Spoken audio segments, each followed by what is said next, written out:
High guys, welcome back to my channel. আজি অন্য এটি ভিডিঅ'লৈ আপোনালোক সকলোকে স্বাগতম জনাইছোঁ। আজি এটা আচাৰৰ ৰেচিপি লৈ আহিছোঁ।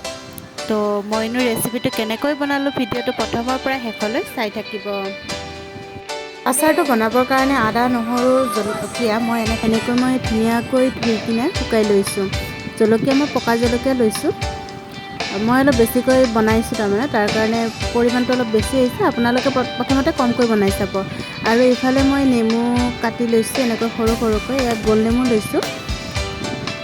এয়া মই 4টামান দি দিম। আৰু এতিয়া মই এচামুচমানৰ জোখাই নিমখ অলপ সানি কিনে ৰাখি থৈ দিম, কাৰণ অলপমান পানী ওলাব আৰু গুটিবিলাকো অলপ ওলাই পৰিব। বহুত গুটি আছিলে যে নেমুখিনি, তো তাৰ কাৰণে 2 ঘণ্টামান সময় নিমখ সানি কিনে ৰাখি দিম।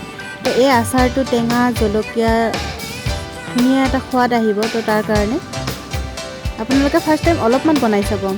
আৰু মছলা হিচাপত মই ইয়াতে 5 ফুৰণ, শুকান জলকীয়া, তেজপাত আৰু বেহাৰ লৈছোঁ।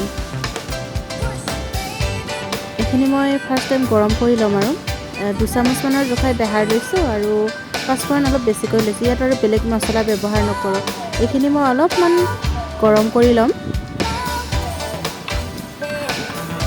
বেছিও গৰম হ'ব নিদিওঁ, কাৰণ তিতা হৈ যাব যে, তাৰ কাৰণে এনেই অলপমান গৰম হ'বলৈ দিম। আৰু এতিয়া গেছটো অফ কৰি দিছোঁ আৰু এইখিনি ধুনীয়াকৈ এটা পেষ্ট বনাই ল'ম। ইয়াত এচামুচ হালধি আৰু এচামুচ ৰেড চিলি পাউডাৰ দি দিছোঁ। এয়া ধুনীয়াকৈ মিহি কৰি লৈছোঁ। মোৰ অলপ বেছিয়ে মিহি হৈ গ'ল, অলপমান দৰদৰীয়া টাইপত ৰাখিব লাগিছিল। আৰু ইফালে আদা নহৰুখিনিও এটা পেষ্ট বনাই ল'ম।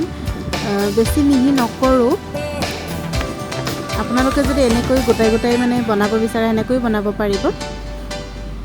তো মছলাখিনি থ'বৰ কাৰণে এটা শুকান চৰিয়া ব্যৱহাৰ কৰিছোঁ। ইয়াত গুড়া মছলাখিনি দি দিছোঁ আৰু যিখিনি আদা নহৰু পেষ্ট বনাই আছিলোঁ ন, সেইখিনিও ইয়াতে থৈ দিছোঁ, কাৰণ এইটো ধুনীয়াকৈ এটা মিক্স কৰিব লাগিব। তো তাৰ কাৰণে এয়া মই গোটেইখিনি মিক্স কৰি ল'লোঁ। মই অলপ বেছিকৈ বনাইছিলোঁ, কাৰণ ফাৰ্ষ্টতে বনাওঁতে খাই বহুত ভাল পাইছিলে। তো তাৰ কাৰণে শেষো হৈ গ'ল।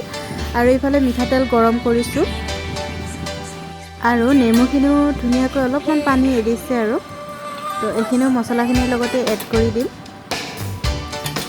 আপোনালোকে ইয়াৰ ৰসটোও দিব পাৰে, কিন্তু মই এনেকৈ দি দিছোঁ, খাই ভাল লাগিব। আৰু আগতে বনাইছিলোঁ যে, খাই বহুত ধুনীয়া লাগিছিলে।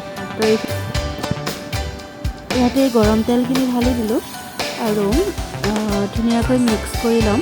ইয়াত সোৱাদ অনুসৰি নিমখ অলপ দিছোঁ, কাৰণ নেমুখিনিতে নিমখ দিয়া গৈছিলে। তো তাৰ কাৰণে আৰু এচামুচ ৰেড চিলি পাউডাৰ দি ধুনীয়াকৈ মিক্স কৰিম।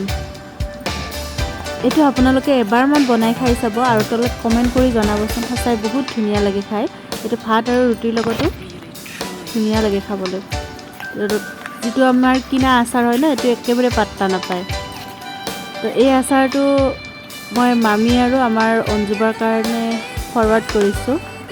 মোক সুধি আছিলে, তো তাৰ কাৰণে এইটো ভিডিঅ' চাবা আৰু বনাবা। তো আচাৰখিনি থ'বৰ কাৰণে শুকান বৈয়াম এটা লৈছিলোঁ। এইটো ধুই কিনে বঢ়িয়াকৈ চাফা কৰি শুকাই থৈ দিছিলোঁ। তো আচাৰ ভৰালে এনেকৈ শুকান বৈয়ামত থ'ব লাগে, তেতিয়া বহুদিন থাকে।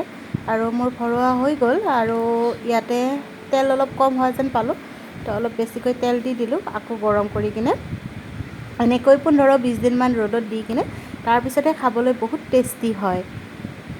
ভিডিঅ'টো যদি চাই ভাল লাগিলে লাইক, কমেণ্ট, ছাবস্ক্ৰাইব কৰি দিব আৰু বন্ধুবৰ্গৰ লগত অলপমান শ্বেয়াৰ কৰি দিব। Bye bye.